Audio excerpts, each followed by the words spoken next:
ipakukulong, tatanggalin sa serbisyo. Yan ang nais po ni House Deputy Majority Leader at ACT-CIS Party List, Representative Erwin Tulfo, matapos ihain ng panukalang batas para parusahan ang mga opisyal ng pamahalaan na namimili sa pagbibigay ng ayuda sa kanilang mga nasasakupan.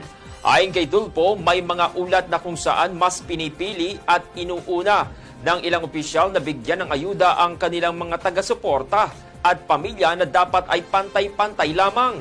Sakaling maipasa ang panukalang batas na an act penalizing selected discretionary and discriminatory acts in the delivery of cash, livelihood, or relief assistance programs of LGU, papatawan po ng parusang pagkakakulong ng 6 na buwan hanggang 1 taon at perpetual disqualification ang mga opisyal na mapapatunayan na namimili sa pagbibigay ng ayuda. Aniya, ito ay isang paglabag sa transparency at accountability na ibinibigay na serbisyo ng gobyerno.